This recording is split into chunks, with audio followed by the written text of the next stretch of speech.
اب اس کے بعد یہ ایک سورت جو آ رہی ہے، اس کے بارے میں عام طور پر آپ کو لکھا ہوا مل جائے گا کہ یہ سورہ جو ہے یہ مدنیہ ہے، لیکن یہ کہ یہ اکثر سورتوں کے بارے میں یہ جو آخری ہے، ہر قرآن مجید میں کوئی نہ کوئی ایک رائے تو لکھی ہے، لیکن جب تفصیل دیکھتے ہیں تو بہت سی آراء ہیں اس میں، یہ کوئی ایک رائے نہیں ہوتی۔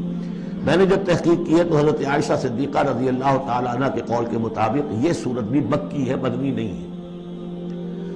سورۃ البینہ، بسم اللہ الرحمن الرحیم، لم یکن الذین کفروا من اہل الکتاب والمشرکین منفکین حتی تأتیہم البینہ۔ نہیں تھے وہ لوگ جنہوں نے کفر کیا تھا اہل کتاب میں سے اور مشرکین میں سے کہ انہیں علیحدہ کر دیا جاتا یا باز آ جاتے، حتی تأتیہم البینہ، جب تک کہ ان کے پاس بینہ نہ آ جاتی ہے۔ ظاہر بات ہے کہ وہ گمراہی میں مبتلا تھے، کوئی بین چیز آئے، کوئی واضح چیز آئے جس سے کہ ان کو محسوس ہو جائے، شعور ہو جائے کہ ہم گمراہی پر ہیں۔ اور یا اس کا مفہوم یہ ہے کہ جب تک بین ان کے اوپر بات نہ آ جائے اس وقت تک انہیں کاٹا نہیں جا سکتا، انہیں اپنے سے علیحدہ نہیں کیا جا سکتا۔ منفک جو ہے یہ دونوں طریقے سے معنی دے گا۔ اب قابل غور کیا بات ہے، وہ بینہ کیا ہے؟ رسول من اللہ یتلو صحفا مطہرۃ فیہا کتب طیبہ، ایک رسول اللہ کی جانب سے جو تلاوت کرتے ہیں پاکیزہ اوراق کی، اور وہ فیہا، ان اوراق میں کیا ہے؟ بڑی مضبوط کتابیں لکھی ہوئی ہیں، احکام ہیں اللہ کے۔ کتاب کا لفظ خاص طور پر میں بتاتا آیا ہوں آپ کو کہ یہ احکام شریعت کے لیے آتا ہے۔ فیہا کتب قیمہ، یہ ہے وہ چیز کہ جب اللہ کا رسول اللہ کی کتاب لے کر آ جائے تو یہ بینہ اب ہو گئی، اب بات واضح ہو گئی، اب کسی شک و شبہ کی گنجائش نہیں رہی۔ یہی سورہ طلاق میں ہم نے پڑھا تھا ذکرہ، قد انزلنا الیکم ذکرا رسولا یتلو علیکم آیاتہ، تو یہ جو ہے رسول جب تلاوت کرتا ہے گویا کہ رسول اور کتاب مل کر بینہ بنے، اللہ کی کتاب اس کا معلم رسول مل کر بینہ بنے۔ اس اعتبار سے بینہ اور ذکرہ کی جو تعبیر ہوئی ہے اور اس کی ڈیفینیشن جو ہوئی ہے سورہ بینہ میں اور سورہ طلاق میں، وہ بہت اہم ہے۔ اب فرمایا وما تفرق الذین اوتوا الکتاب الا من بعد ما جاءتهم البینہ، یہ جن لوگوں کو کتاب دی گئی تھی انہوں نے جو پہلے بھی تفرقہ کیا ہے آپس میں، یہ جو بٹ گئے، یہ کوئی نصارہ بن گئے، کوئی یہودی بن گئے، پھر نصارہ میں نہ معلوم کتنے فرقے ہوئے اور یہودیوں میں کتنے فرقے ہوئے، یہ سارا تفرقہ ہوا کب؟ الا من بعد ما جاءتهم البینہ، مگر یہ کہ ان کے پاس بینہ آ چکی تھی، گویا کہ اس کے اب جرم کی وہ پورے طور پر اس کی سزا کے سزاوار ہو چکے۔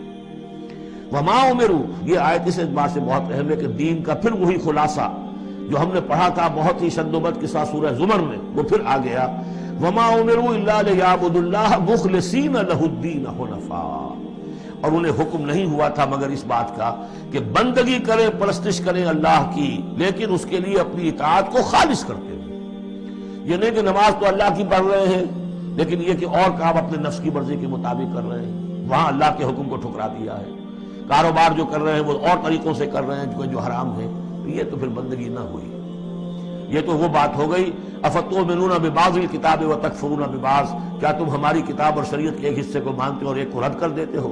فما جزاء من یفعل ذلک منکم الا خزی فی الحیاۃ الدنیا، تو جو کوئی بھی تم میں سے یہ رویہ اختیار کرے گا اس کی کوئی سزا اس کے سوا نہیں ہے کہ دنیا میں ذلیل و خوار کر دیے جائیں، ویوم القیامۃ یردون الی اشد العذاب، اور قیامت کے دن بدترین عذاب میں جھونک دیے جائیں۔ دنیا کی رسوائی تو آج ہمارے ماتھے پر لکھی ہوئی ہے۔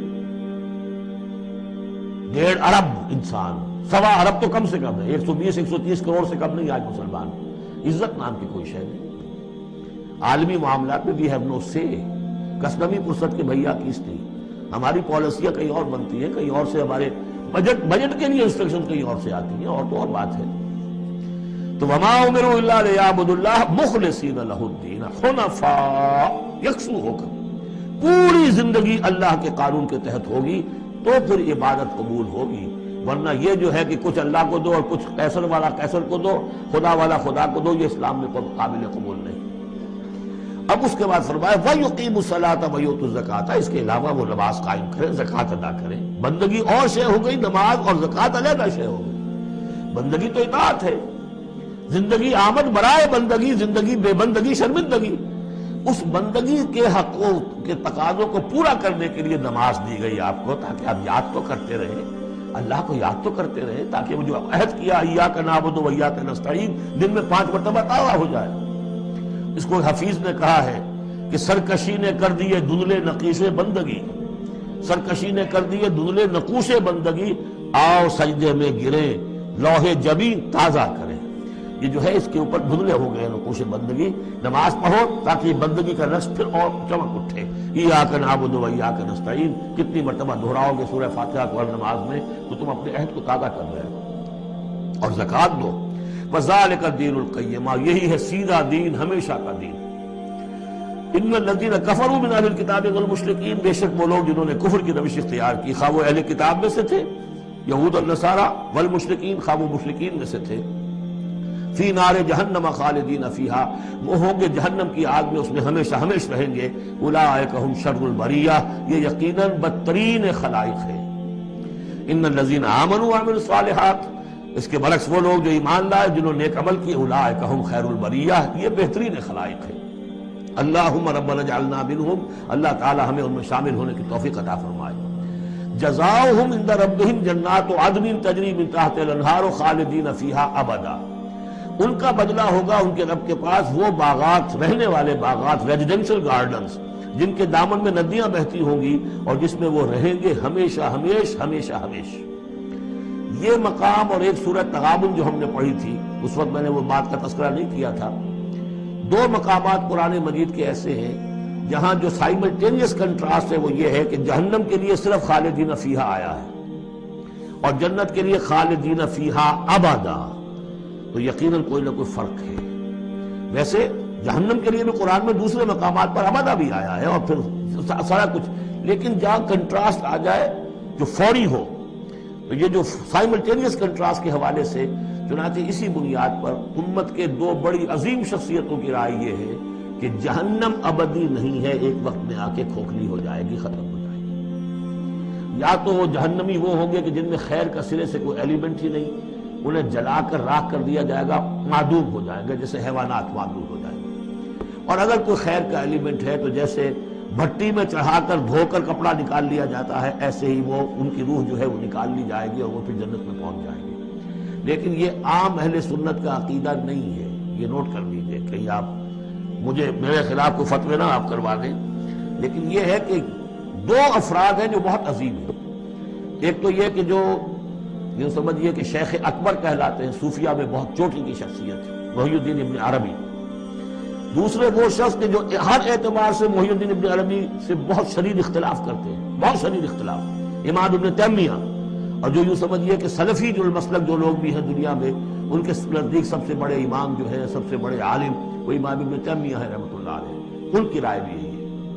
تو دو عظیم اشخاص کا اس پر متفق ہو جانا، متفق گردید رائے بو علی بارائے من، تو یہ وہ یقیناً جو ہے اس قابل تھا کہ میں آپ کو اس کا تذکرہ ذکر بتا دوں۔ رضی اللہ عنہم، یہ لوگ جو ہیں وہ لوگ کہ ان الذین آمنوا وعملوا الصالحات اولئک هم خیر البریہ جزاؤہم عند ربہم جنات عدن تجری من تحتہا الانہار خالدین فیہا ابدا رضی اللہ عنہم ورضوا عنہ، اللہ تعالیٰ ان سے راضی ہو گیا اور وہ اس سے راضی ہو جائیں گے۔ جب جائیں گے وہاں تو اللہ تعالیٰ وہ کچھ دے گا کہ راضی ہو جائیں گے۔ ذالک لمن خشی ربہ، یہ ان کے لیے ہے جو اپنے رب سے ڈرتے رہے۔ اللہم ربنا اجعلنا منہم، اللہم